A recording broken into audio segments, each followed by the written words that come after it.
Ang sasama ng mga itsura nitong ating mga kongresista, mga kababayan, dahil nanggigigil sila eh. Dahil etong kanilang inimbitang mga resource person na kababayan na di umano'y nagkakalat ng mga fake news at tinatawag pa nilang narco vloggers o pogo vloggers na halos lahat mga kababayan, mga Duterte supporters ay ang mga ito nag-boycott. Nag-boycott sa hearing ni Dan Fernandez mga kababayan aka Yutiring, Mr. Google. At hindi po sila pumunta na pagkaisahan ng mga Duterte vloggers mga kababayan. Etong mga kongresista. At hindi lang po ang mga Duterte vloggers ay hindi pumunta. Itsapwera din sila ng Google, TikTok at Meta. Oh!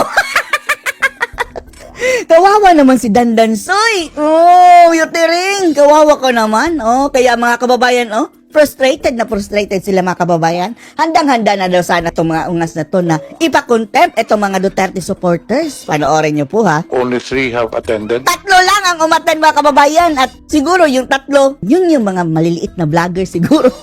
Hindi na-inform. Oh. Yes, Mr. Chair. Some of them sent excuse letters via email. Yes, we have received of a different O, yung hawak ni Dan Fernandez mga kababayan ha, na papel na ang kapal. Yan ang mga hindi dumalo.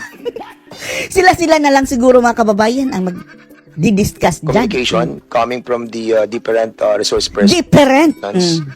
including the platforms like Sino ang hindi dumalo? O, pati TikTok mga kababayan, boycott. YouTube, Google, YouTube at Google, kawawa naman. and Facebook. Facebook. Oh. So, paano na yan? Mag-hearing kayo ng kayo-kayo na lang. Meta, Facebook. Oh, pati Meta. And to some personalities who have Sino yung matataray na personality na hindi dumalo? written as an excuse letter. Pangalanan mo? They want to CJ. see or to acknowledge this Sige, para i-content natin, Dan. these Pangalanan excuse natin. letters. Sino Siguro, yung nag-itsapwera sa inyo, mga matataray na Isipin yan? natin, para at least maging fair naman po doon sa mga resource persons who have attended, Oh, na tatlo lang mga kababayan na vlogger ang while natin. others have not. So, Out of the 40 ha? ito po yung mga excuse na galing kay Sino? Sino yung mataray dyan? Seth Chu. Guys, ikapisit na! Bakit hindi ka kumunta?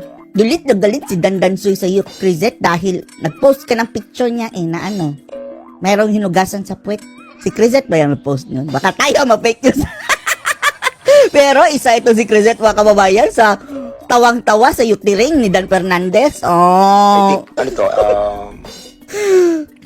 Sino this pa is Dan? reference to your invitation to join joint inquiry.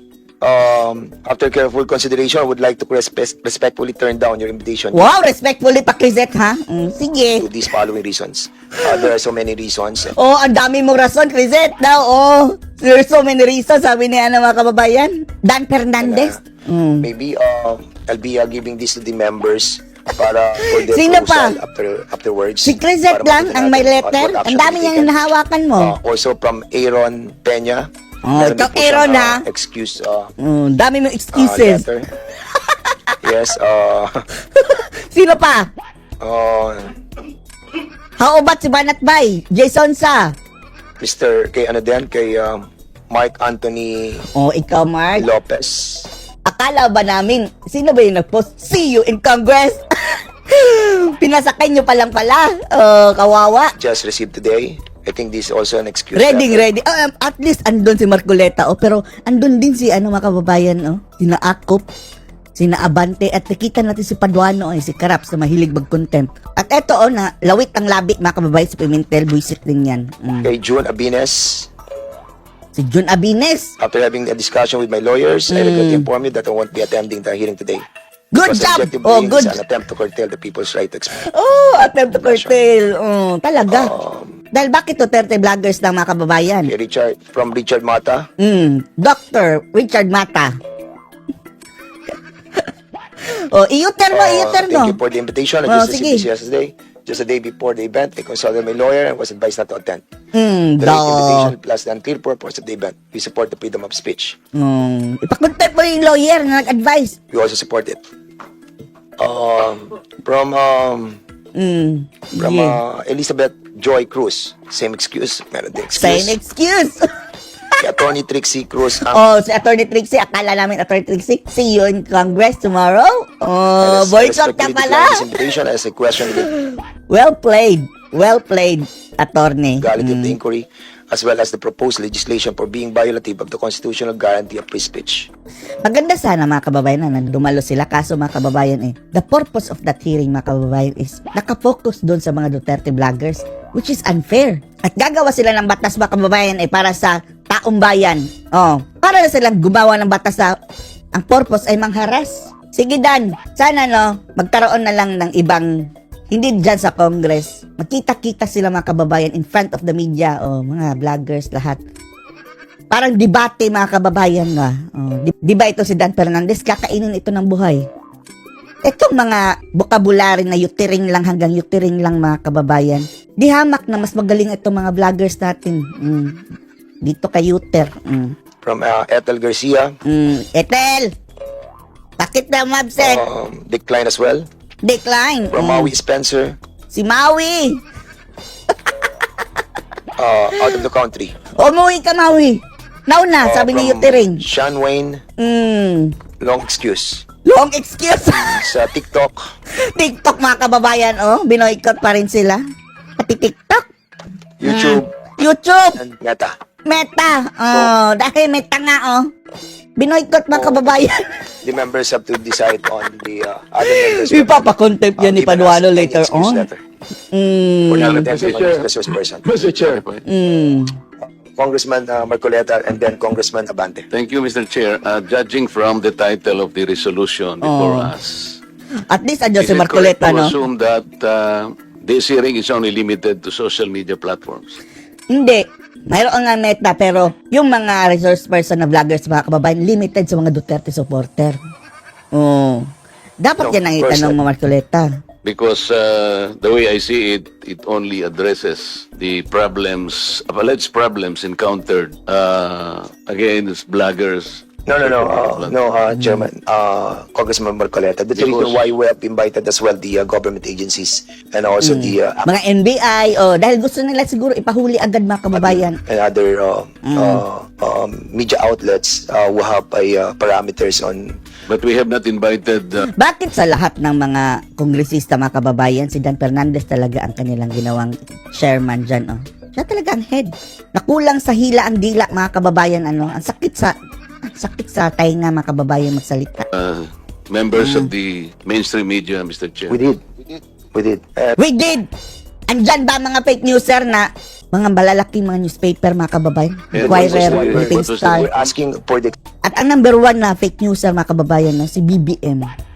Di ba kung ano-ano mga pinagsasabi mga kababayan na mali-mali naman? excuse letter as well because a while ago 5,500 flood controllers.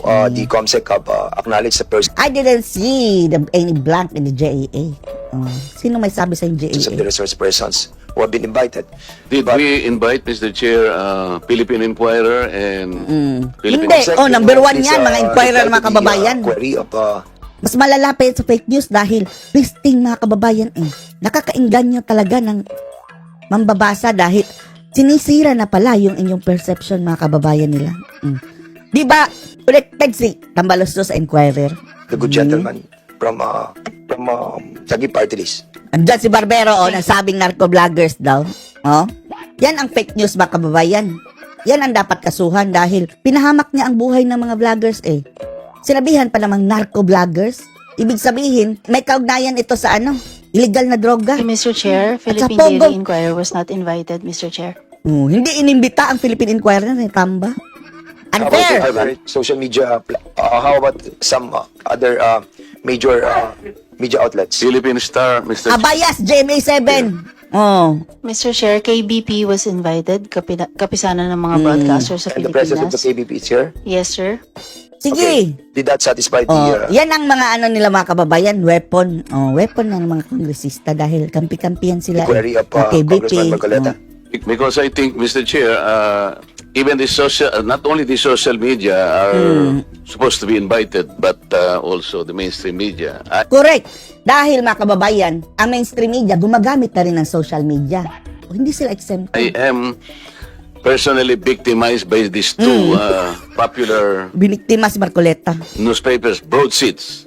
May I cite a particular example just to dramatize, Mr. Chair? Yeah, Mr. Sige, Chair. magdrama Importante ka. lang sana. Gusto ko rin Dramatize sila it. marinig ko nandito.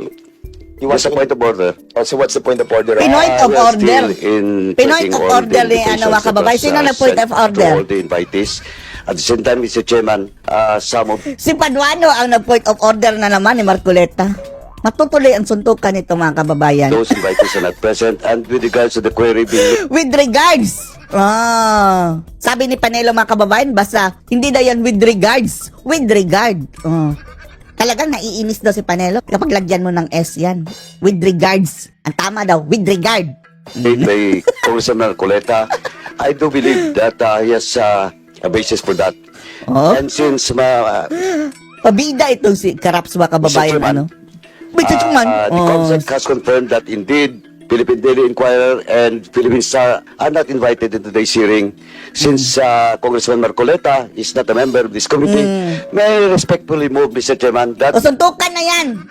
Magsuntukan kayo ng in Marcoleta. the next hearing we Hindi natuloy round 2 mga kababayan. Mag-round 3 kayo. will invite Oh. Philippine Sige, Daily invite Inquirer natin. and Oh. Ay, shut up eh. Ano masasabi niyo dito mga kababayan na binoykot ng mga vloggers itong hearing ni Yotiring? Ano masasabi niyo dito? Post your comments below.